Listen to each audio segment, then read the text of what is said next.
Today's show is pre-recorded. Y'all know what time it is. Y'all don't know, y'all better ask somebody. Hat on, suit on, looking like the Dapper Dawn, giving a microphone, dressed like $1 million, diamond things in its cuffs. Y'all tell me who could it be but Steve Harvey? Yeah, out there listening to me. Put your hands together for Steve Harvey. Put your hands together.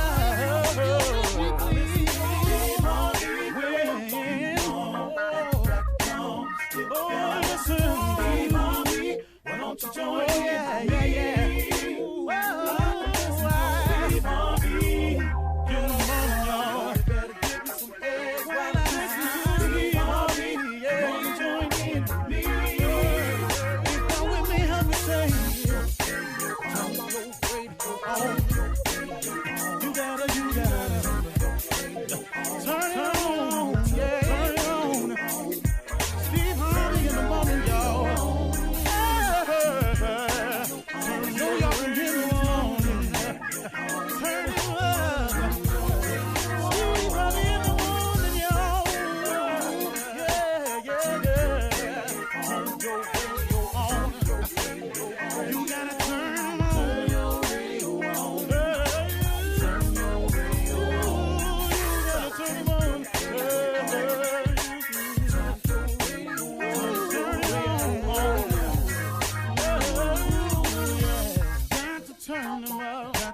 Steve Harvey got to turn them out. Got to turn them out. Harvey turn them on to the morning, y'all.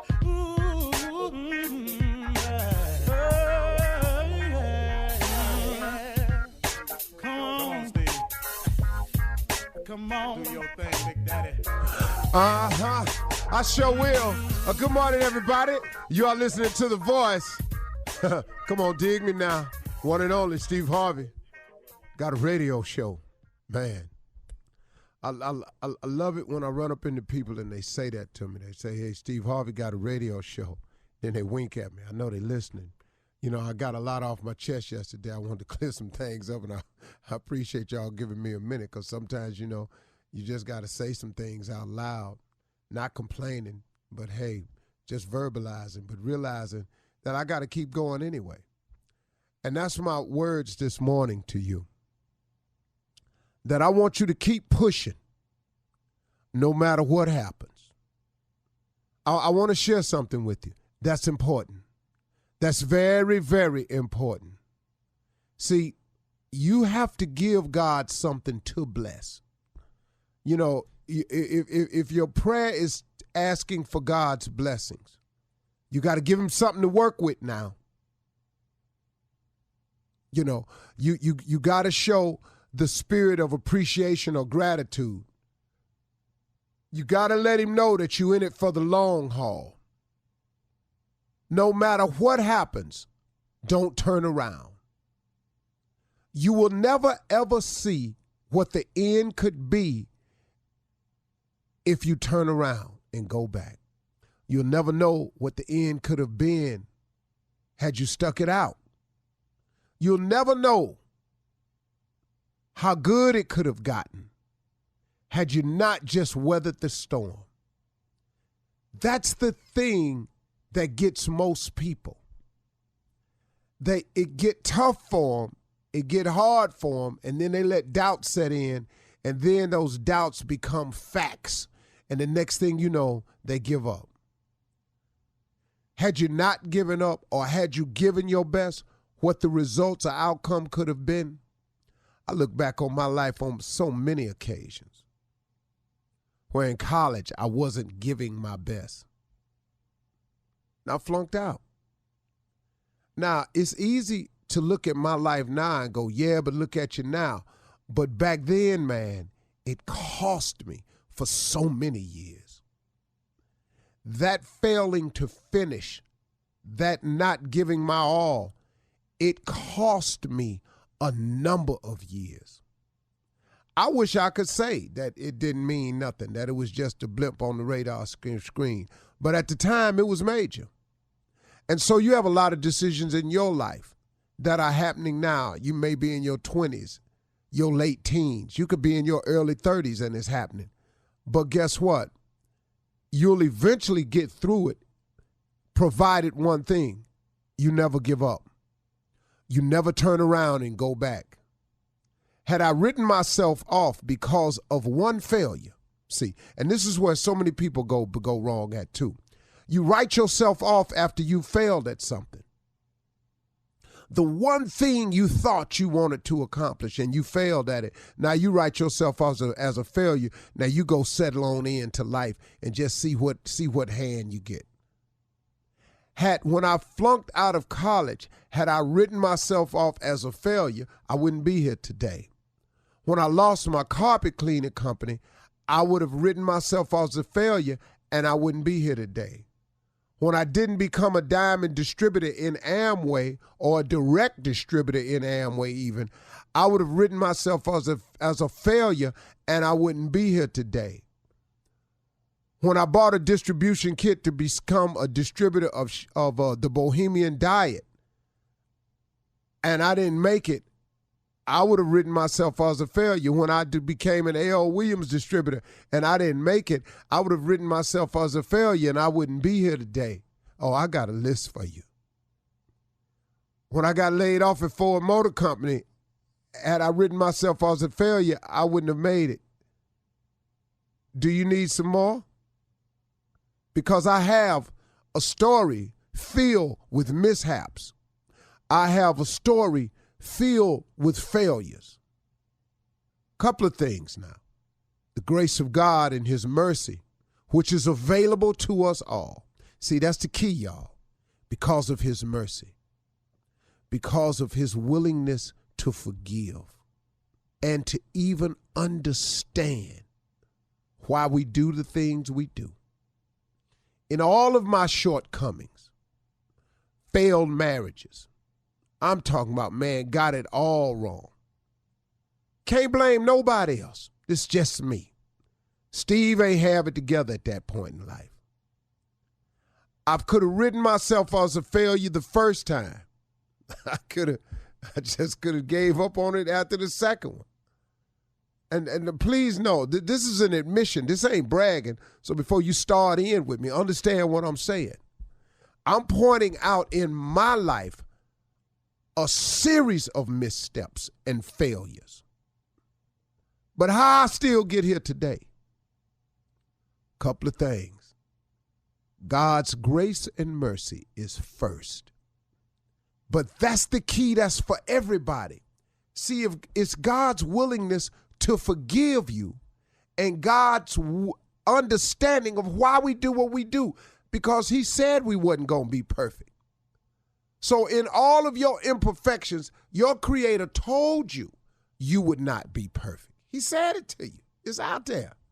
I don't care which one of the books you read, it tells you that.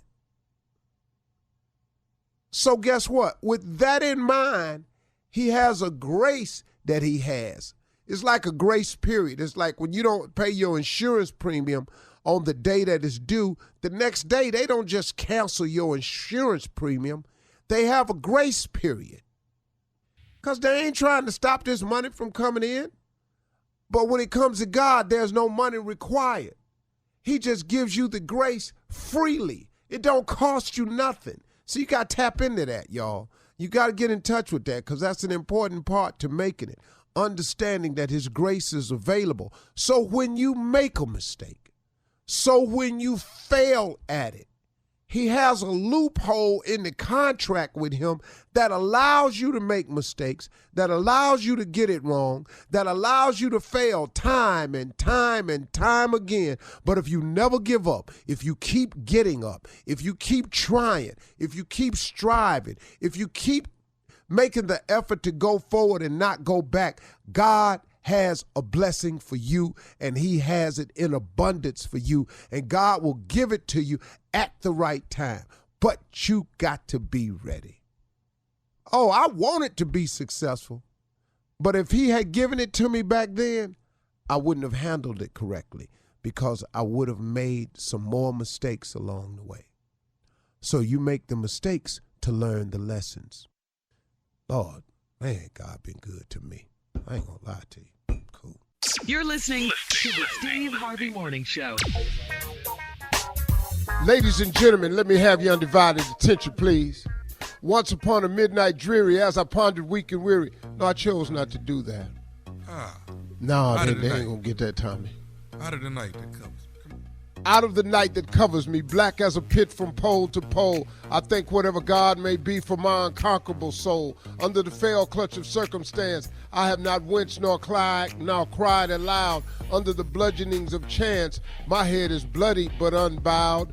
Beyond this place of wrath and tears looms but the horror of the shade, and yet the menace of the years finds and shall find me unafraid. It matters not how straight the gate, how charged with punishment the scroll. I am the master of my fate. I am the captain of my soul. Invictus. Oh, Lord have mercy. Ladies and gentlemen, this is the beginning of the Steve Harvey Morning Show. Never before in its over 21-year history have we started the show with a poem, and today is the first day we've ever done it. You know why we chose today? Because today is the first day you've ever seen this day. There are others, none other like today. There's a brand new opportunity to stand up, count yourselves, be ready and aware. Ladies and gentlemen, we are here with the Earl of Ottingham, bringing you the Steve Harvey Morning Show from Paris.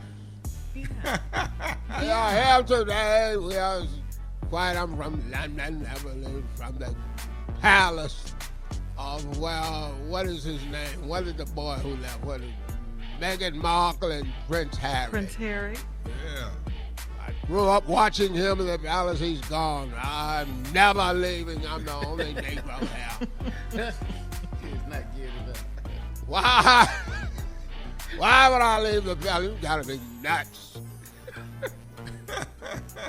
I don't even have to work. It's the greatest job in the world, being the only one in the palace. Ladies and gentlemen, I am here forever, Sheryl Strawberry. Good Thursday morning to you, And Earl. that it is. I almost said something, but she isn't here today, so let's move along. Junior! Good morning, Your Grace. Oh, no, I'm not sure. Your Grace, I'm not sure you're supposed to call me that. Duke and Earl of Ottingham, and the one and only nephew Thomas. Hello, Al. How are you, sir? Junior, you made me miss Game of Thrones when you said good morning, Your Grace. Good morning, Your Grace. Everybody. I do believe Grace is for women, isn't it? I'm not sure. No, they said it to men and women. Everybody of royalty. Game of Thrones, yeah. Then say it again. Morning, Your Grace. Thank you. Oh, you like it now. Grace is the same name as an old white woman. All right, coming up in 32 minutes after the hour, we'll ask the CLO, the Chief Love Officer, Steve Harvey, right after this. You're listening to the Steve Harvey Morning Show.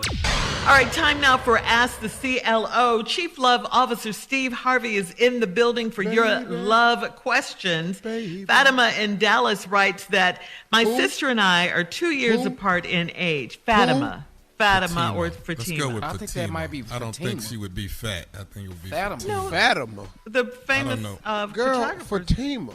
The famous Fatima. choreographer's name is Fatima. That's But not Fatima. from Dallas. That's Fatima, too. Yeah, trust me. That's Are Fatima. you serious? Oh, my am. God. Are we correcting her? Wait a minute. Hold on. You could, The some three people people that say came Fatima. talking Fatima? Yeah. Yes, You some talking people about call- Fatima? Okay, ain't yeah. Fatima? Yes, I in promise. Dallas. Oh, my goodness. Go ahead. Fatima. Anyway, yeah. Fatima, okay, guys? My sister and I are 2 years apart in age, and we look just alike and do everything together.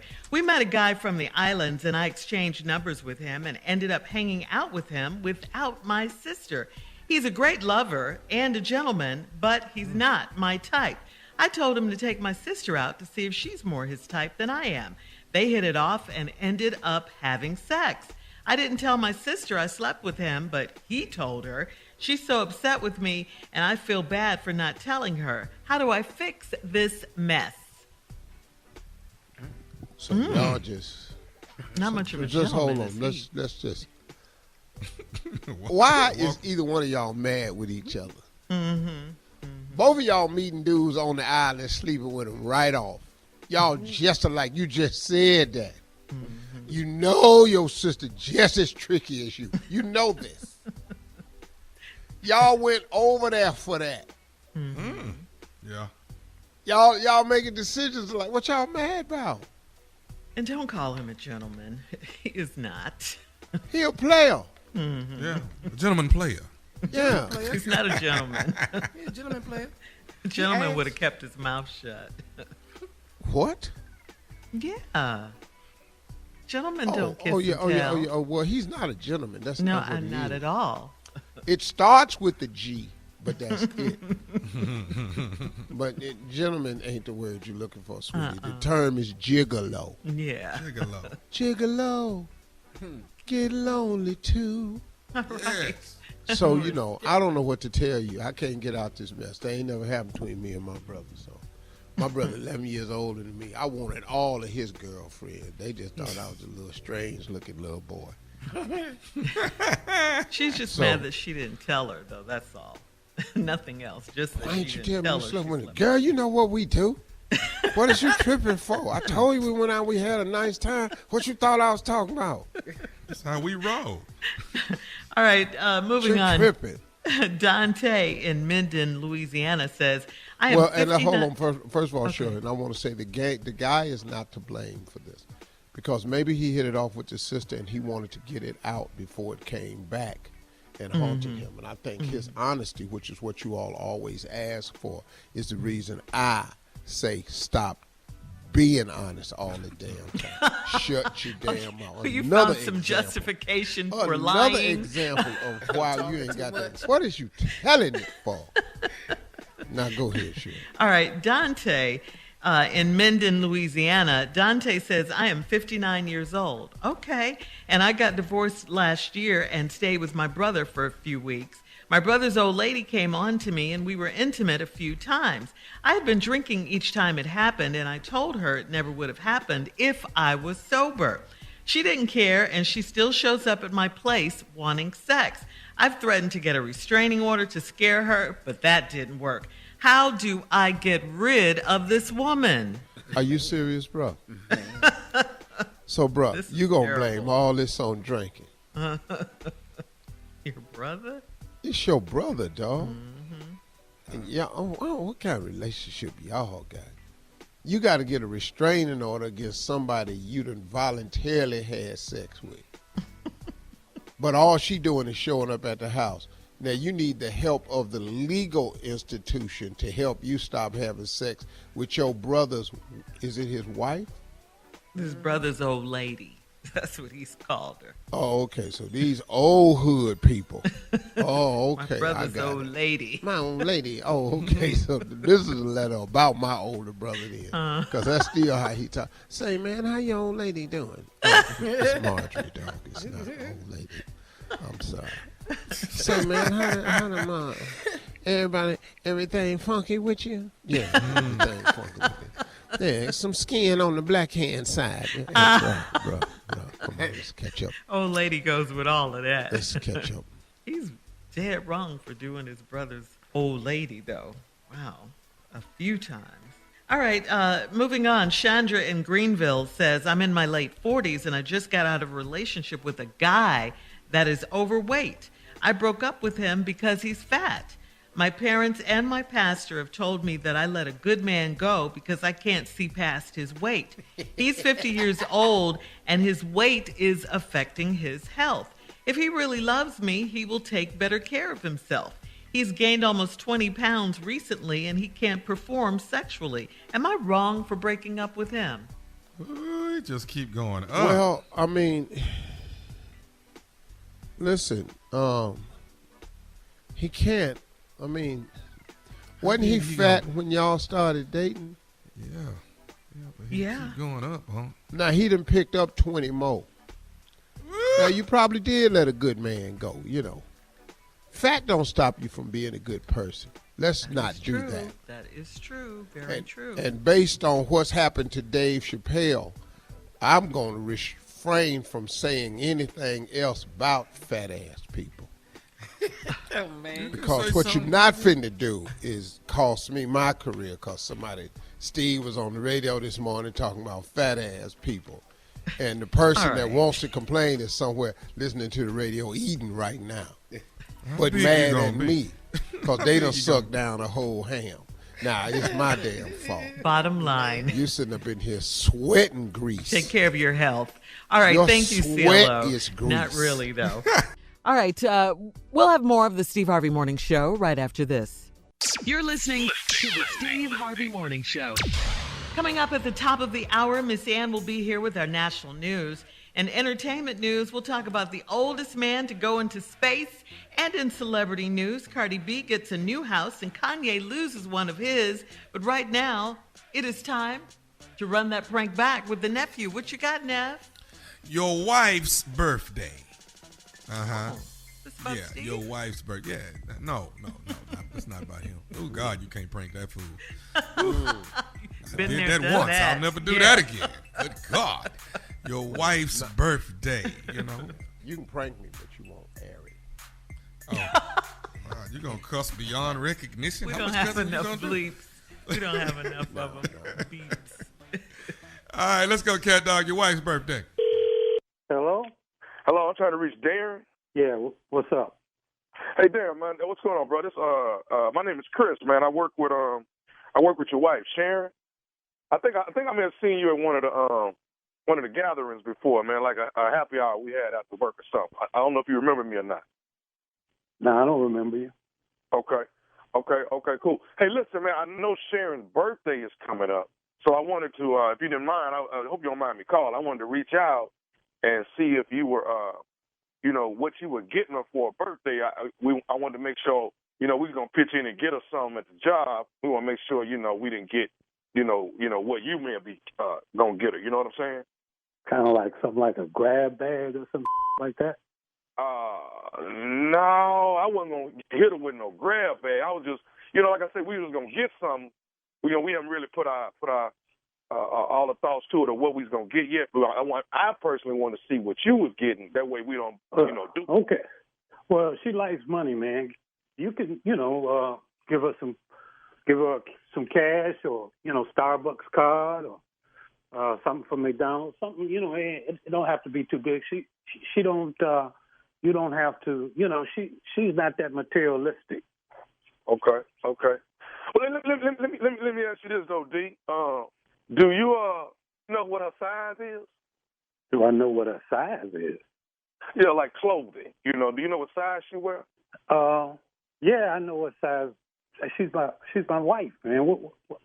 I think this is kind of like I'm getting a little bit uncomfortable with this, man. Do you think? I don't mean to make you uncomfortable, bro. Let me ask you this here. Do you think she'll like? Do she like stuff from Victoria's Secret? Whoa, hold up, man. Stop right there. What the you talking about? Well, no, I like I say, I want to. What's your name again, man? My name's Chris. Like I said earlier, my name's Chris. How long you been with the company? I only been there 6 months. But like I said, I think I saw you at one of the happy hours. I saw. Maybe you just don't remember who I am, though. No, man. But you way out of line talking this about her size, and I'm not comfortable with this at all, man. Okay. Right. You way out of line. Right, but what you didn't answer my question was do you think she liked Victoria's Secret? That's what I'm asking. I ain't gonna answer your question. What the you talking about? Okay. What's the language, brother? What's wrong? We brothers, we ain't no brothers. You a fool. Okay, what do you get off asking me about my wife's clothes? And okay. Okay, all right. I understand you want to talk with her tonight. Okay, what? Okay, what? All I'm saying is do you think she gonna like the Victoria's Secret? I don't give a. Hey man, shut the up with that. Do you know how long we've been together? I've known this woman since high school. Don't come to me with that. Okay. So I was just trying to get a. What time do you guys get off? I'm coming down. I leave the office at 5:30, but I was gonna leave earlier. I'll be right. Hey, we can talk about this face to face. Hey, listen. I'm trying to get. Listen, what? I ain't gotta listen to. I'm trying to get Sharon a panty and bra set, man. Okay. Hey, you ain't buying my wife, and she wouldn't even accept it anyway. Okay. Hey man, how you get this number? How you get this number? I know she didn't give you this. Let me tell you how, Darren. I got it from your wife, Sharon, because guess who I am? I am nephew Tommy from the Steve Harvey Morning Show. Sharon got me to prank phone call you. What? Darren, this is Tommy, man. This is nephew Tommy, brother. Man, this is some bullshit. This is some real. This is some straight up bullshit. Hey man, you ain't right, man. You know, you need to stop with people. You know, because somebody might be waiting for you after work one day, man. That's totally wrong. You ever heard of karma? I heard of somebody karma. Gonna play a prank on your one day. Your uncle is right. Somebody's gonna whoop your. It's just a matter of time. Oh man! All right, Darren. Before I get my ass whooped, will you please tell the people what is the baddest radio show in the land? The Steve Harvey Show. I mean, you know, how inconsiderate can you be? I'm trying to buy your wife something for her birthday. You understand what I'm saying? I mean, from Victoria's Secret, though. Well, what's wrong with that? What's wrong with that? They got nice things at Victoria's Secret. Another man's wife. That man lingerie. wasn't having that right there. No. Yeah, that makes sense. What? Yes.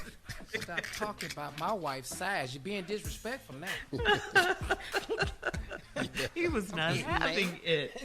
That's that deep love. That's that other love right there. It's beyond. That's Speaking of love, how about Ready to Love? Ready to Love Chocolate City. That's right, Washington, D.C. It jumps off this Friday. It premieres Ready to Love Season 5, baby. Hosted by yours truly, and I got a bunch of curveballs the entire season. So everybody that watches the show, even the people on the show, think they know what's going to happen. Well, we just flipped the script, changed the game, because every contestant that comes on the show think they know what's going to happen. Well, guess what? Tommy got curveballs for you. Oh, really? Every week, baby, it's a curveball. Like, when did they start doing that? Yes. So get ready. Ready to Love, Chocolate City, Washington, D.C. 20 singles, all searching for love. And, hey, after 10, 11 episodes, it dwindles down to 3 couples, 6 people who have hopefully found love. That is the prize. The prize is love. There's no trip around the world. There's no $1 million bag. It is love. You can't put a price on it. I like that, T. You've been single this long. Your prize is another person. Thank you. Ding, ding, ding. No, you won. No big lottery. Him. Ain't getting all that. You've been single all this time. We've been waiting long enough for it, Have Tommy. you ever I'm glad noticed, it's though, back. that if you talk to a person that's been single for a long time, if you talk to them for 10 minutes about relationships, it's clear to you why they're single? Yes. Come on here, boy. Absolutely. You know exactly why you by yourself. Exactly. Monica, is your hand up? Yeah, because we know why she by herself. Oh, we know why. You ever talk to her? But just as cute as she want to be. She's Oh, it's a and button. smart. And smart. Got 4, Smart, 5 degrees. All right, Take care coming of up at the herself. top of the hour, we'll have entertainment and national news right after this. You're listening to the Steve Harvey Morning Show. Coming up at 7:20, guys, we will highlight Domestic Violence Awareness Month with our special guest, the one and only Bobby Brown. That's right, I said Bobby Brown, and you don't want to miss it, okay? Right now, Steve, did you hear that 90-year-old actor William Shatner, we know him as Captain Kirk from Star Trek, officially became the oldest person in space? Finally went up there. And, dude, anybody. You wouldn't go was all over the news. Dog, go where? Would you go up in space for and experience weightlessness and all of that? Yeah, No. it's just for it's not that long. Yeah, they only Go went up up in there for a few space. seconds. Like The 5 whole hours, trip huh? took Fighting 10 for minutes. equality on Earth. I'm not That's finna right. go nowhere else and see how we get treated up there. I know what the hell I would. I don't think go up there and it's nothing but black people. See, that might be nice. Might go up there and see a bunch of black people. Wow. Yeah, I already know that's not the case. Yeah. The Blue Space. Origin. Anybody going up in no damn space? The Blue Origin successfully launched Shatner and 3 others to the edge of space yesterday. It was a 10-minute trip. It landed smoothly in the West Texas desert, and Mr. Shatner said the experience was indescribable. He added, everybody in the world needs to do this. Everybody in the world needs to see this. I am so filled with emotion with what just happened. He got a little teary-eyed. He got a little choked up, when he was talking about it when he came back. Well, he's been Captain 90 Kirk years for so long, old, though. Shirley. Yeah, I Right. didn't realize he was 90. Wow. Yeah. Everybody needs to see this. Well, be careful, Captain. Shirley's got your name in her mouth. Would you stop? Any day now, dog. We are moving on. In other news, Kim Kardashian is putting all of those reconciliation rumors to rest. Her divorce from Kanye is still happening. It's still going to happen. And to prove it, she just bought out Kanye's half of their $60 million compound in the Hidden Hills area of Los Angeles. So, where do you guys see Kanye living right now? Will he move to let's see. another arena? But you know, Shirley, it's kind of hard when you say to to a listening audience like we have, Kanye loses one of his houses. When people sitting up in here got one house, they don't really care when a celebrity loses one of his Not at all, houses, especially because they be $60 going to million. go stay in the other one. Yeah. Move around. And what kind of divorce is this where she gonna buy out half of your man? Stop. Well, Kanye houses I don't have no more. Cardi B is not homeless. Kanye might be, but Cardi B, to celebrate her 29th birthday and as a push gift, a thank you gift for the birth of their son, Cardi's husband, Offset, bought her a brand new home. She had a big birthday party. It was trending all over social media Monday night. And Offset showed a video of the home, which is secluded by palm trees and has a rooftop pool, all of that. The home is located in the DR, in the Dominican Republic. And just a sweet gesture, just a real sweet gesture, buying her a house. Wow. What that cost, though? I think it was like $1.5 million, something like that. Yeah. I can get you down to a resort with a nice pool, though. I can do that. For the week. For the week. What you say, Junior? But we're going to leave it down there, though. We're going to leave that pool right down there. We coming home. All right, Steve. Time to check in with Miss Ann. Ladies and gentlemen, Miss Ann Tripp. Thank you very much, everybody. This is Ann Tripp with the news. President Biden has announced moves he's taken to ease the backlog in the nation's supply chain, activity that's been greatly slowed down thanks to the pandemic. Backups at the ports and shortages of goods have been holding back the U.S. recovery, so he says some things have to be handled differently. The world has changed. Prior to the crisis, the focus on lean, efficient supply chains, leaving no buffer or margin for error when it comes to certain parts arriving just in time. But that's got to change. Mr. Biden says he's made a deal with 2 California ports that together handle about 40% of the container traffic that enters this country. He says the ports have agreed to double their hours, schedule work shifts around the clock, and the commander-in-chief also urging the rest of the private sector to step up if it can.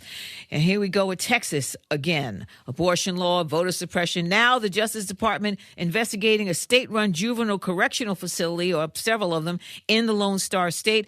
Assistant Attorney General Kristen Clark, head of the department's Civil Rights Division. The Department of Justice is committed to protecting the rights of children who end up in such facilities. The probe is going to be conducted by career attorneys from the Civil Rights Division, as well as the U.S. Attorney's offices in Texas. A.G. Clark says the decision to investigate all this based on an extensive review of news reports and other reports, public documents, and discussions with advocates and family members. The world, get this everybody, the World Health Organization has finally honored Henrietta Lacks, the black American woman from Virginia whose cancer cells were the only human cells in history to reproduce outside the body. Miss Lacks' cells, taken without her knowledge or consent in the 1950s, sold to research labs all over the world to this day, ending up providing the foundation for the polio vaccine and so many other scientific breakthroughs, including research about the coronavirus. Henrietta Lacks died of cervical cancer in 1951 at age 31. Her cells were taken from her at Johns Hopkins University. They remain a cornerstone of modern medicine, but her children and descendants never received one thin dime. The Lacks family has just this month instituted a suit, and Benjamin Crump is their lawyer. The union that represents most of those behind-the-scenes film and TV crews says that its 60,000 members are going to go on strike on Monday if they can't get a new contract. The strike by the International Alliance of Theatrical Stage Employees would bring much of Hollywood to a halt. And finally, more money. Yeah, more money. Super rich actor Nick Cannon surprised 7 students at his alma mater, Howard University, by eliminating their outstanding undergraduate debt. And the why is this. Cannon says historically black colleges and universities have played a pivotal role in developing some of the brightest minds and influences of our time. So he was giving up the bucks. WBLS. And this is back to the Steve Harvey Morning Show. You're listening to the Steve Harvey Morning Show. Hey, y'all, our special guest this morning, as promised, is a living legend. And I mean that too, man. He really don't need no introduction, because you've known him from the age of 12 when he started performing with the iconic group, That Damn New Edition. Lord, can you stand the rain? Oh, and amongst other massive hits. See, what I fell in love with New Edition, let me explain some of y'all. Being old school, these cats not only could sing, they ass was stepping. Dancing they butt off. Bobby was the steppenest. Was like none. They was a throwback. There was nothing like these cats. Anyway, let me get on with it. New Edition was outstanding. Yeah, boy. And since then, he's topped the musical charts, starred in movies, and now he's an entrepreneur, philanthropist, and a passionate advocate of domestic violence awareness. We're excited to talk to him this morning. He's family member, been a friend of mine a long time. This boy is the real deal, y'all. Ladies and gentlemen, put your hands together for the legend himself. Ladies and gentlemen, that damn Bobby Brown. Yes, sir. What? Yeah. Yes, sir. Bobby, I love you. Bobby, what's up with you, man? Just here in Los Angeles, man. My mind's been wrapped around this month of October, it being Domestic Violence Month. And I just want to continue to be the voice of the voiceless, man. Just to let everybody know that they need to get out there, and if they see something going on in people's lives as far as domestic violence, man, they need to speak up. And you need to speak up for yourself. It's been going on way too long, and this is something that is really passionate, because I lost a daughter to domestic violence. And I just want everybody to know that this month is so important. Every day is basically important to shed some light on this epidemic that is killing our youth, men and our women that are going through this. It's not just women that are going through this. It's men also out there that are in bad relationships, that are being treated with disrespect and neglect. I just want to remind everybody that this month is a month that we need to step up. Wow. You know something, you all, this month is Domestic Violence Awareness Month. And Bobby and his wife, Alicia, they established the Bobby Christina Serenity House. They have a place, the Bobby Christina Serenity House. They established this in 2015 after Bobby lost his daughter, Bobby Christina, to domestic violence. When we come back, we're going to talk about the foundation. We're going to learn more about the Serenity House, the Bobby Christina Serenity House, and we'll do that right after this with the legend, Bobby Brown. You're listening to the Steve Harvey Morning Show. All right, y'all, we're back as promised, and our special guest this morning is the living legend, Bobby Brown, and we're discussing this morning something very important because this month is Domestic Violence Awareness Month, and he's an advocate of it. In 2015, him and his wife, Alicia, established the Bobby Christina Serenity House back in 2015 after he lost his daughter, Bobby Christina, to domestic violence. So here we are. Bobby Brown, hey, listen, man, welcome back. Tell us about the foundation. Well, we have, we've teamed up with Brookview House in Boston, Share House in Atlanta, and we just, we do benefits, we do all kinds of activities, financial assistance for families and for mothers and families that are suffering from this bad disease that we have out there. I mean, you can tell the signs with jealousy, control freaks, bad tempers. They blame things on each other. It's so many signs that you can see to be aware of these things. But you just have to look. I couldn't see it when my daughter was going through it. I just don't want to see no other families have to lose another person to this bad disease. Wow. Bobby, like this is like such a subject because I was listening to you on the prior break and you were saying that men suffer from this too. You often don't hear much about men reporting this. Have you noticed an uptick in men reporting domestic violence? As of recently, since the pandemic, yes.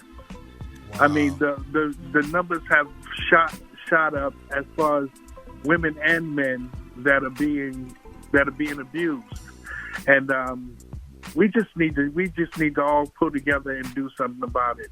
When we see somebody being abused, we need to speak about it, and stop biting our tongue.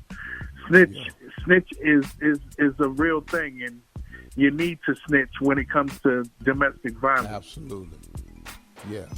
Hey man, so like if a person wanted to, if our listeners wanted to get more information on the Bobby Christina Serenity House, what would they do? You can call the 1-800 number. There's a national hotline that deals with it, and they would advise you what to do. What's that number?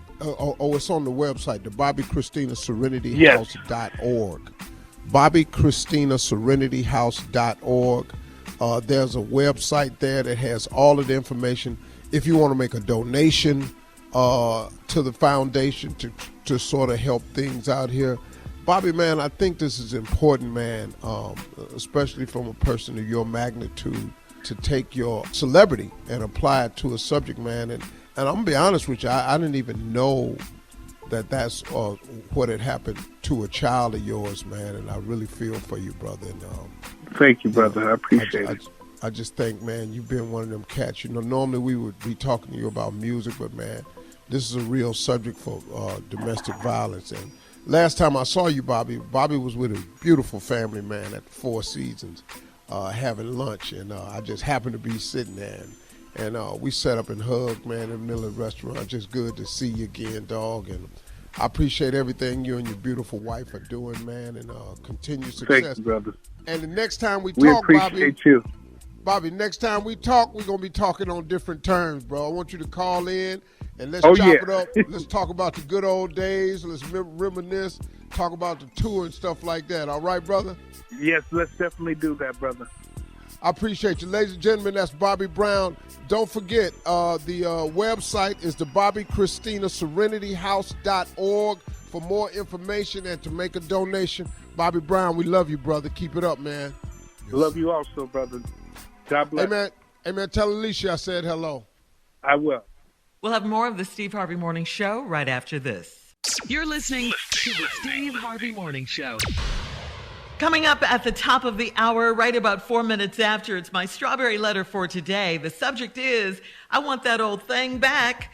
But right now, we'll get into that, but right now, it's time for today's prank phone call with the nephew. What you got for us, Neff? Well, coming back, 1990, Chubb Rock steps up on the scene with the dream of a hardcore lean. The dream wasn't crafted to be pointed. Oh, I'm sorry. It's time for Chubb Rock. Chubb Rock. Legendary rapper. I gotta do it. Come on, cat dog. See, what ain't finna happen is somebody finna use my instrumental. Hello? And then act like they gonna just use my... Hello? Hello? May I speak to Chubb? This is E. Hey, I need to talk to you, man. This D-Lo from Flow Jam Productions out of Jacksonville, Florida. Who? My name D-Lo from Flow Jam Productions out of Jacksonville, Florida. Can you hear me? Yeah, brother, do me a favor. Bring your blood pressure down a couple of notches, B. Hey, hold up, bro, because me and you already got a problem. Now, my understanding is somebody using my instrumental on some kind of record you got called If You Was Mine. And all that music is my music, and I got a problem with all of that. Brother, calm your blood pressure down. You feel what I'm saying to you? My blood pressure calm down. All I'm saying to you is, ain't nobody finna release no CD, no album using my music, dog. It ain't finna happen. I understand who you is and all the stuff you done in the past, but you ain't finna use my stuff, dog. Brother, let me tell you something. Anything I ever got in my life in 20 years of recording, I don't know how you got my number, who you are, you know, who you're supposed to be representing, but anything I do is always straight up. We do our music ourselves, or if a producer I'm using, he does his thing, I pay him or do whatever I got to do. You calling me, I don't even know who you are, but you need to calm down your blood pressure if you want to continue this conversation where we can get to some kind of figuring out of who you are and what you're talking about. If you're going to yell at me and try to do that, I don't go for yelling and intimidation. I ain't one of these young dudes out there. So if you don't bring your blood pressure down, then I'm going to have a problem. My blood pressure will go up, and then we'll have a real problem. Do you feel what I'm saying to you? I understand everything that you're saying to me. All I'm saying is, I know my music when I hear it, and I think your boy Cal then took my music from me. Now, if you the stuff you got on If You Was Mine, all that's mine. Ain't nobody tripping with y'all on what you do. I'm just trying to tell you. You said all that stuff is mine. What are you talking about? Those are my lyrics on there, Playboy. You don't write no lyrics for me. What are you, crazy? No, I don't You sound like one of them Keebler elf cats. You don't, nobody touch my lyrics, B. You saying all that stuff is yours? I ain't talking about the lyrics. I'm talking about the music itself. That's what I'm talking about. The lyrics, I don't know nothing about. That might be you. But I'm just trying to let you know about the music. That belong to me. Hold up. Convert that mic that you got there. Might be me? Convert the mic. Ain't no mic. The music is mine. Let's get that out there now. The music on this song you got, If You Was Mine, that's my music. Brother, you ain't Bobby Womack. How can it be your music? The interpolation of the music was from Bobby Womack. Hey, brother. Now, I don't know if you the one that stole my music. I don't know if it was your boy Cal, who called himself DJ Rexshot, whoever he called himself. All I'm trying to let you know is this music belonged to me. All right, so what do you want to do? You want to meet me on the street somewhere and then you can handle it the way you want to handle it with me? You want to handle it that way? You ain't saying nothing to me, man. You ain't saying... You ain't saying me, brother. You sound like one of them Keebler elves. You don't fear me. Did you just say something about my rectum? Hold up, B. You don't talk about my... We will meet if you keep talking about my... You don't bring my up on nothing. You know nothing, B. You ain't nothing. If you want to talk as men, then we sit down and we talk as men. Because I don't know what you're talking about. But if you're coming up there throwing my name in the middle of thievery, then I got a problem with that, B. And I'll handle it with you. I'm not no youngin'. I don't make records. I ain't going to dish you on the record. I'm going to come see you so we can sit down eye to eye and we get down to what it is. I mean, all I'm saying is I got a problem with it. And the bigger problem I got at this point now is for you to tell me, do I want to meet you on the street somewhere? And you know what? I ain't got no problem with that. So where do you want me to find? Where do you want me to see you now? You know what your problem is, man? Your problem is that you ain't get as successful as Heavy D. You didn't do what Biggie Smalls did. That's your problem, man. I have no problem with that. Those are incredible artists who have done all kinds of beautiful things in music. I have done my thing in music.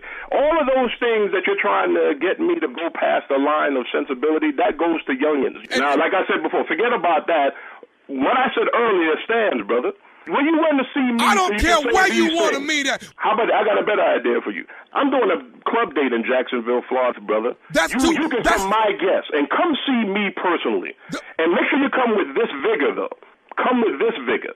You're gonna quit using these big words. What is you saying? Brother, this ain't no big word. You're gonna come there with this attitude. You ain't gonna see no bodyguard there.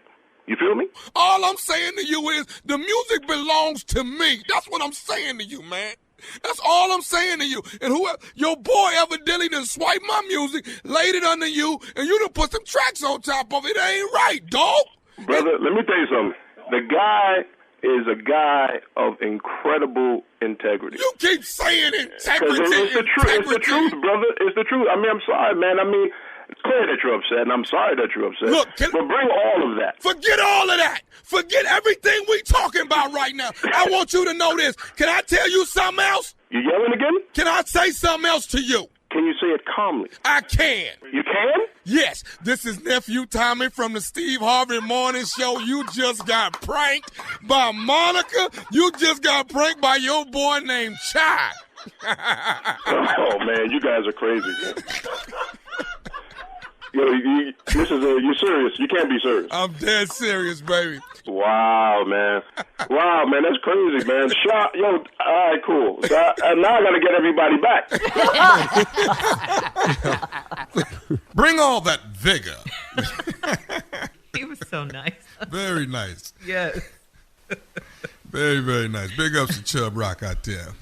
Yeah. Chubb Rock. He was on your show, huh? Wasn't he? Wasn't he on your show, huh? Was he on your show, huh? Oh, yeah, absolutely. Yeah. Yeah, man. Chubb is a legend. A true legend. He came out and surprised the dancing trucker. Yeah. I saw that, man. That trucker's something else. Big 6'6", 300-pound trucker that just be dancing. He danced his ass off. Yeah.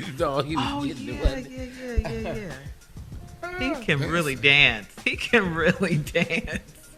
I haven't seen him. Yeah. Oh, man, he's dancing for smiles. And he will put a smile on your face because he can really dance. Yeah. That's what he dances. He's not dancing for money. He's dancing for smiles. Dog, just smiles, dog. Just be standing on corners, just dancing. And he can get down too. Just anywhere in America, just be on a corner dancing. Wow. All right, I got to check it out.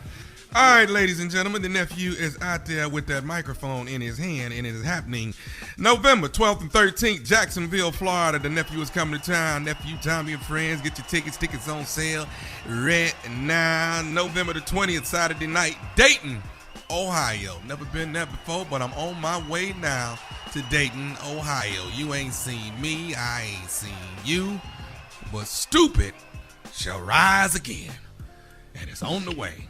Yeah, like the South. Stupid shall rise again and come and show out. That's what that I was stupid right there. Yeah, that for was you to say that. Great stupid to say that. Wasn't it? Yeah. Stupid the South shall ain't rise. rose again. They lost that war. You know that, don't you? What are we in a Gone with the Wind movie? They got the South ain't rise again. Done all that I can. Stupid shall rise. I don't know nothing about burping, no babies.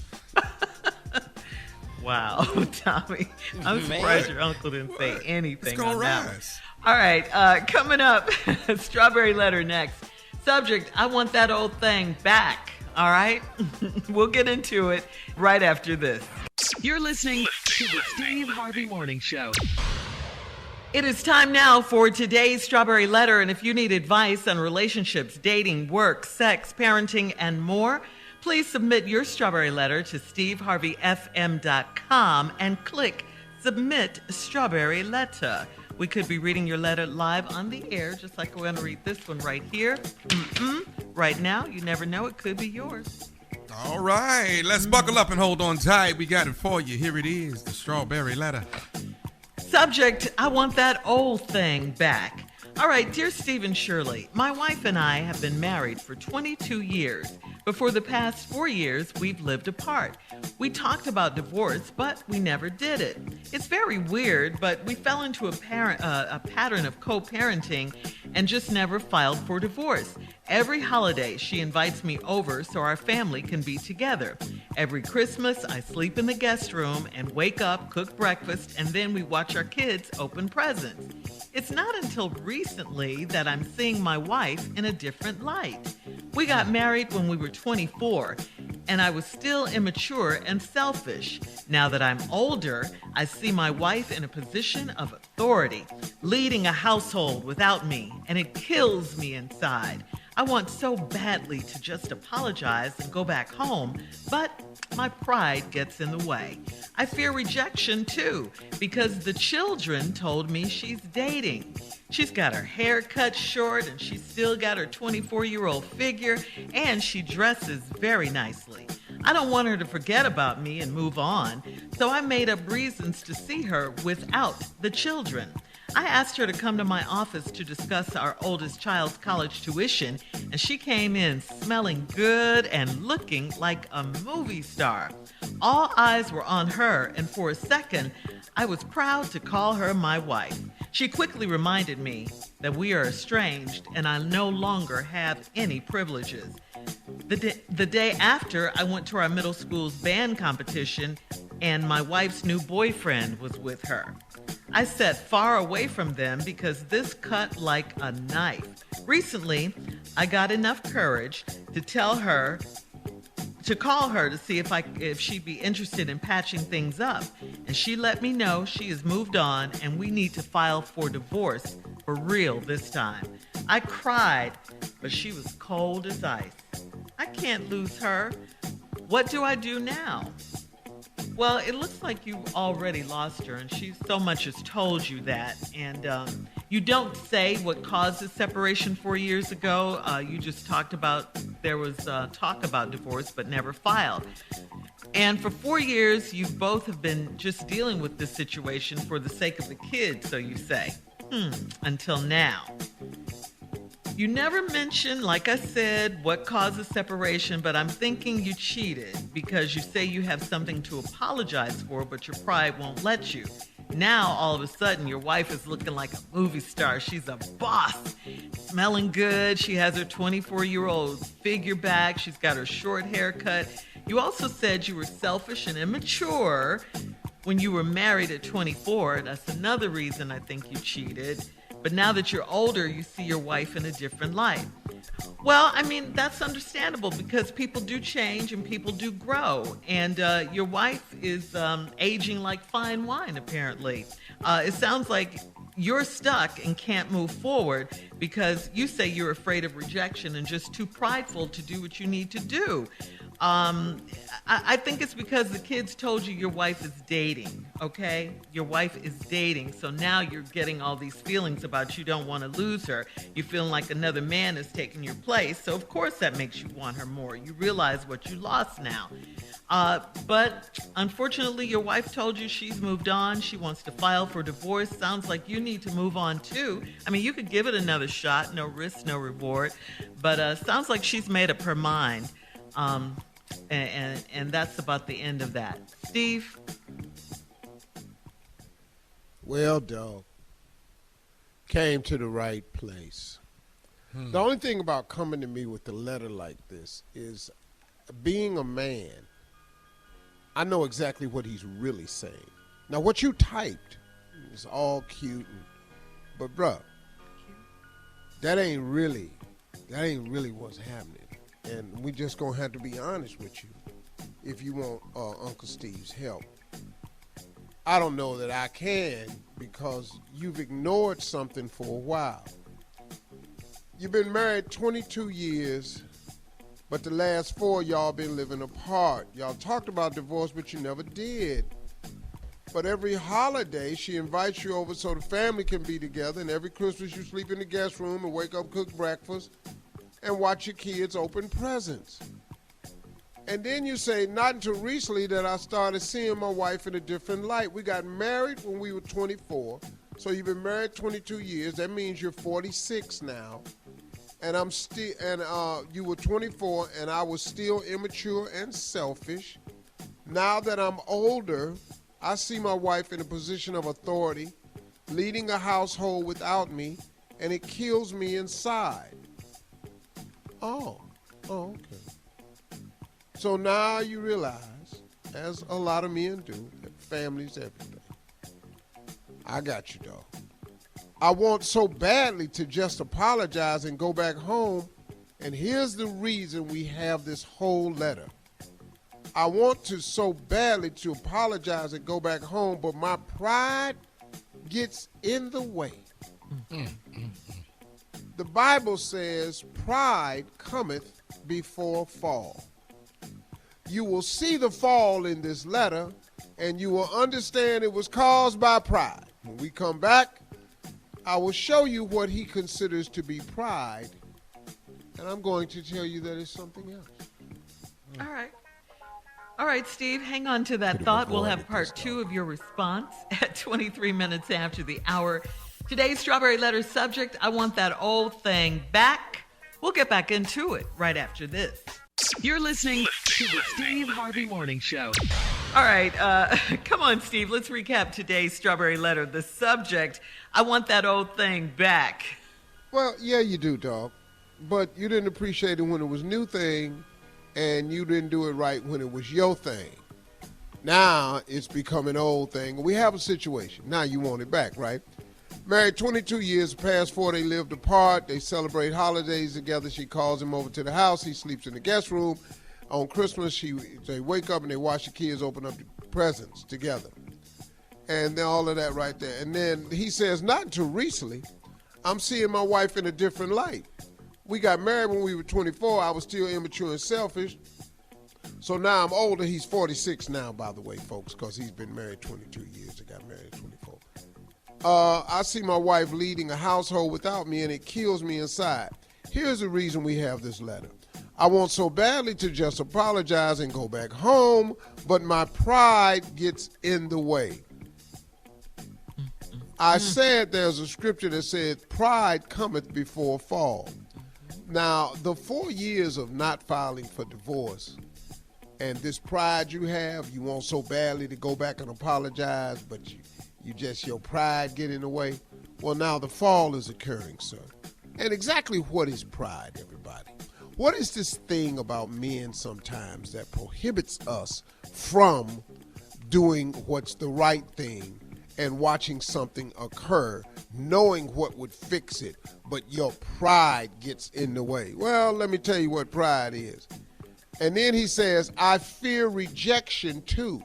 Now, he's trying to be honest, but this pride is a part of that. See, the reason he don't want to be rejected is, could it be because he does the rejecting? And now he don't want the roles reversed. You know, you do what you want to do, but then when it's time for you to do what you have to do, oh my God, she may say no.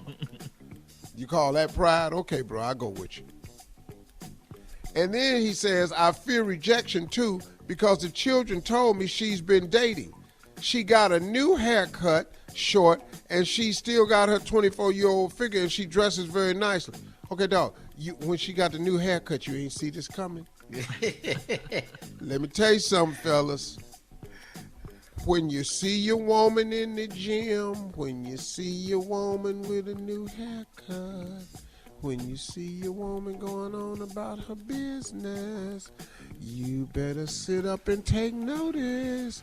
If she don't ask you how you like my hair, if she don't never mention to you why she working out, it ain't for you, player. It ain't for you. And I want so badly to go back home, but I don't want to apologize because my pride gets in the way. So now here's what happened. I don't want her to forget about me and move on, so I made up reasons to see her without the children. So you asked her to come down to the office to discuss your oldest child's college tuition. She could show up, haircut short, smelling good, body banging like a 24-year-old come in the office. Everybody notices her. He proud to call her my wife. But then she told you, we estranged. You ain't got no privilege. Stop telling people I'm your wife. How did she say it, Steve? I love it. We estranged. You ain't got no privilege. You stop telling people I'm your wife. Now you looking stupid down at your little office. See, this that pride, old dumbass pride. The finest woman in the world is your ex on the arms of another man. See, they blew it, pimp. and now you watching it. But we ain't got there yet. But we do right after this though. The day after I went to our middle child's band competition, and my wife's new boyfriend was with her. I sat far away from them because this cut like a knife. Is this a song? I got enough courage to call her to see it. Now, here we go. Now he got courage now. See, a minute ago, it was pride. Right. Pride is ignorance, man. And so now you got enough courage to call her to see if she'd be interested in patching things up. And just like she did when she came up to the office, let you know you don't have no more privileges and stop calling me your wife, she told you she had moved on and we need to file for divorce for real this time, because the boyfriend was saying, well, if y'all ain't going to divorce, why don't y'all just get divorced? Because I want you. I cried, but she was cold as ice. Well, a little bit too late for the tears, dog. Yeah. Wait a minute, hold up, excuse me. Didn't you say your pride got in the way? So what is you crying for? What happened to all that pride? See, where that's at? I can't lose her. Shirley said it. You can't lose her. Who did you see at the band competition? You think he ain't said nothing about the haircut and the little banging body? What do I do now? Well, dog, I think you've done what you're going to do. You waited 4 years. You took too long. You thought she was just going to sit over there with her fine self and wasn't nobody else going to want her? Bro, you may be too late, homie. All right, and you Steve, let your pride get in the way. We got to go. Post your comments on today's Strawberry Letter at Steve Harvey FM on Instagram and Facebook. And check out the Strawberry Letter podcast on demand. Coming up at 46 minutes after the hour from The Talk, our girl, Sheryl Underwood, right after this. You're listening to the Steve Harvey Morning Show. All right, Steve, come on, introduce our girl from The Talk. Ladies, gentlemen, put your hands together. She's here with her all the way from CBS and The Talk. Ladies and gentlemen, Sheryl Underwood. Thank you, Steve Harvey. Man, I'm so happy right now because, you know, things are going really, really good. But I got a question for you, Steve. I got a question for you. Yes. Okay. Question is it or was it more fun to be a comic back in the day than it is now? And the reason I'm asking this question is, back in the day, you know, we had tours. You know, first we came up in the clubs, right? We could open for other people and stuff. Then we would go maybe to sitcoms, then movies, you know, but we didn't have social media the way they have. So would you rather start, and this question for Tommy Jr. too, would you want to be a comic now and start, or do you like it that we started back in the day? Yeah. Because you can talk about anything back in the day. You know what I'm saying? Back then, with the handcuffs were off and we were free to do what we were born to do. And that is to make light of all subjects. The political climate has killed it. And we see it in terms of the backlash that Dave Chappelle is getting. The beauty of Dave Chappelle is he can't get no backlash. He's not attached to your corporate sponsorship dollars. He's attached to subscription fees. And Netflix don't give a damn how you feel.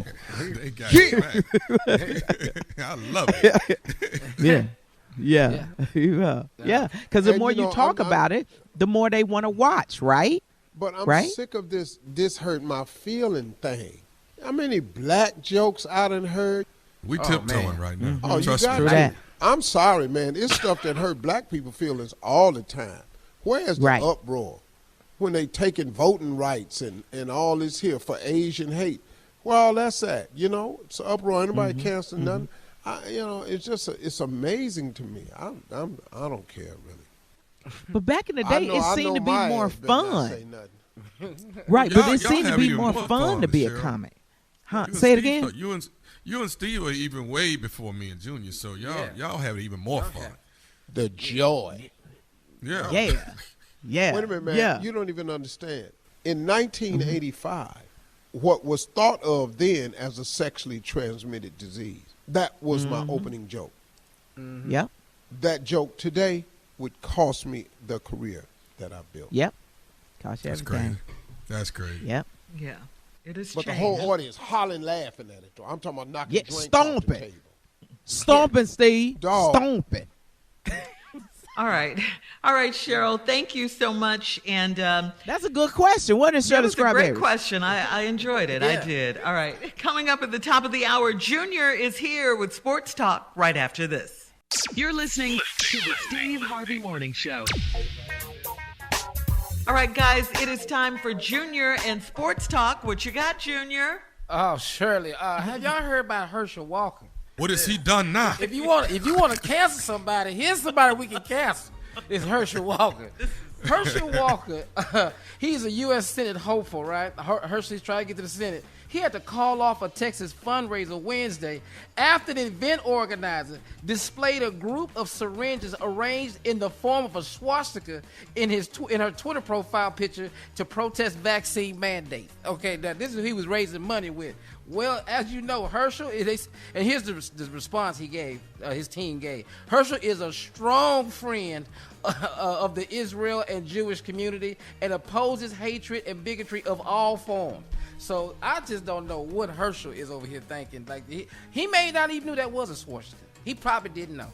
It was in the form of syringes, though. So what is that symbolism over there? What is that? What is they saying? I don't know what that is. Man, I's gonna run anyway. I's gonna run.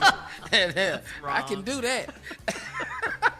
Hut one, hut two, height. I's gonna run. I don't even know, man. Now, also in other sports news. Hold on. I's Herschel Walker, and I's been running for a long time. Yeah, I ran for the Cowboys. I ran for the Vikings. Now I runs for Trump. Oh, man. But other sports news, man. This John Gruden thing is really shaking up the NFL right now. DeMaurice Smith, who is the president of the NFL Players Association, is asking that all the emails from the Washington football team that included Gruden's emails, all of them be released. Because they're trying to see if there's a direct correlation between that and black head coaches being hired in the NFL. You said that type of culture. Oh. He was emailing somebody, and somebody was responding. So he ain't the only one. No, he's not the only one. I mean, it's crazy, man, because they had a press conference for the Las Vegas Raiders yesterday. Derek Carr said, you know what, if we're going to open up John Gruden emails, why don't we open up everybody's emails, all the coaches and all the GMs? Now, see, that's taking it too far. That's not what this is about. Because, see, you know what? It's the fact that it's not that he wrote the email. It's the fact that it was about a black man. And y'all didn't even want to fire him then. It wasn't until he said everything else. Now we got to let him go. So now we got a problem now. Is this how he really is? And who else is in the NFL like him? Well, here's the situation. John Gruden is not an isolated case. This conversation is going on in country clubs, in backboard rooms. That's right, Steve. This conversation is going on all the time. I'm not even remotely surprised at any of this. It's so many young people on social media. Oh my God, I can't believe. I can. I done seen it. I know what's happening. That's why all this political correctness mess right here, y'all can take this, pack it up, and stick it in your. As far as I'm concerned, no, really. Seriously? Because seriously, I'm dead serious. No, they can take all of that and pack it up, because I know where this is coming from. You all don't understand. They trying to tell you about systemic racism. You act like it don't exist. It's everywhere in this society. And the last administration made it just easy to come out in the forefront. I don't care nothing about this dude's emails. I don't give a damn what he typed, because let me tell you something. There are millions of emails like this. And if they ain't in the email, they're in a conversation. Y'all mad because it's an email. They still talking about it, and they still doing it. And this is why you have the problems you have in this society. So I'm not upset about John Gruden. Gruden, that's nothing. He a football coach, and that's all. But Steve, this conversation is in the White House. But a lot of people don't know that this kind of thing was going on. So I think it's good that it came out. It's fine that it come out, but I'm trying to figure out where the shock keep coming from. Well, hell, y'all getting rid of Governor Cuomo. Y'all got rid of Bill O'Reilly. Y'all done got rid of Eric. Man, please. Coming up, more of the Steve Harvey Morning Show at 20 minutes after, right after this. You're listening to the Steve Harvey Morning Show. All right, so Ray J's back in the news. He's been released from a Miami hospital. He's going to continue his recovery at home now. Ray J was admitted earlier this month, and his doctors discovered he had pneumonia, and it was assumed that he had COVID too. He tested negative for COVID, but he was really scared at one point. He reported that he thought he was going to die. Hopefully, he will take it easy and take care of himself before he goes back to his busy schedule and his constant travel. In this particular statement, no word on whether, he's going to file for divorce again now that he's home. Probably need to wait till you feel better, though. Yeah, just wait. Listen to me, people. Stop making sick-ass decisions. Wait till you're healthy to lead, dog. Yeah. Sick people till make your temperature go down. Stop. Yeah. You need all Get yourself back together. Get your appetite back. Till you can taste and smell again. Yeah. Get up, walk around, go outside, see some trees for a minute before you start making ignorant-ass decisions. Just had a strawberry letter today about a man that let a fine woman go. That's right. Now he regrets it and wants her back. Yeah. Take your time. This is his third time filing for divorce. Hey, you have to hear one another. Stop listening to a person, waiting on them to get talk so you can say what else you got to say. Start hearing what the person is saying. That's right. There you go. I gotta go. Coming up, more of the Steve Harvey Morning Show at 33 minutes after, right after this. You're listening to the Steve Harvey Morning Show. Steve, did you hear that 90-year-old actor William Shatner, we know him as Captain Kirk from Star Trek, officially became the oldest person in space? Finally went up there. God, anybody. You wouldn't go? It was all over the news. Dog, go where? Would you go up in space for and experience weightlessness and all of that? Yeah, it's just for it's not that long. Yeah, they only go went up in there space. for a few seconds. Like the whole trip took fighting 10 for minutes. equality on Earth. I'm not finna right. go nowhere else and see how we get treated up there. I know what the hell I would. I hope they go up there and it's nothing but black people. See, that might be nice. Might go up there and see a bunch of black people. Wow. Yeah. I already know that's not the case. Yeah. The Space. Blue Origin. Ain't nobody going up in no damn space.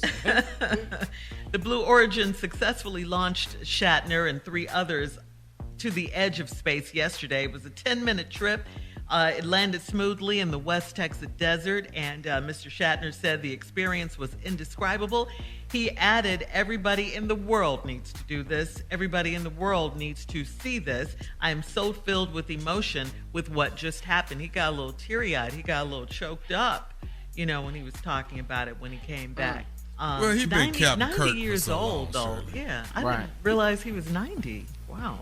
Yeah. Everybody needs to see this. Well, be careful, Captain. Shirley's got your name in her mouth. Would you stop? Any day now, We are moving on.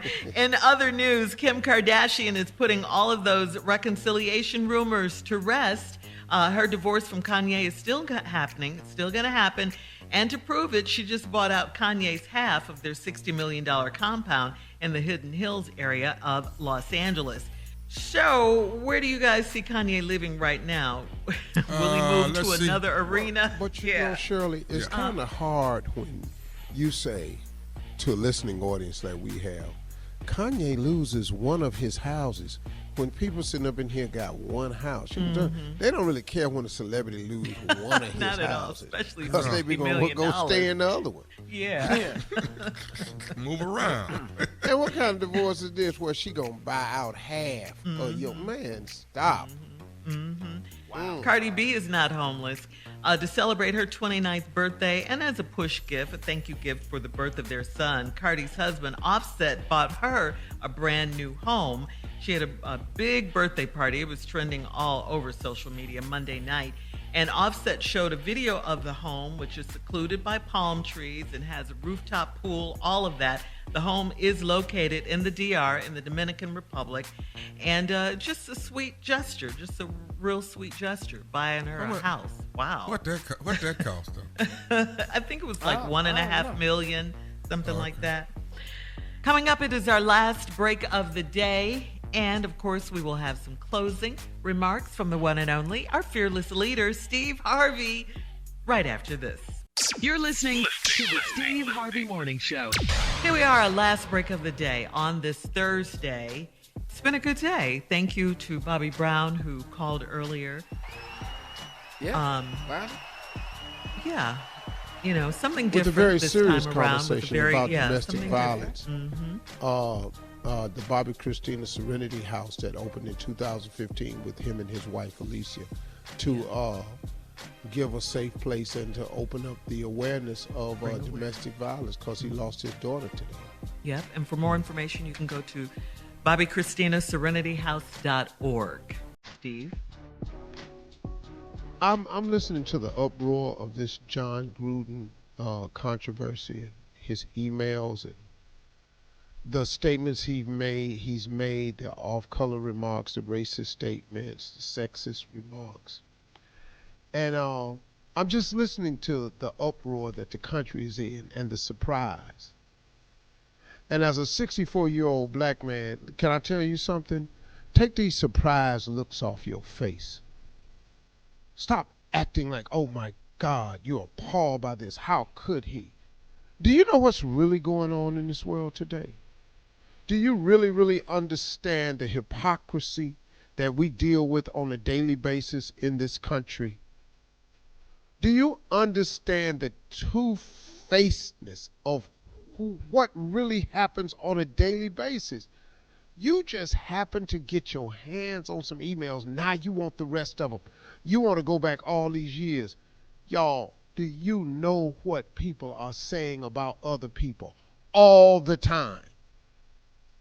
It's just now in this political correct society we live in this cancel culture, if we find out you said it, here comes the reaction.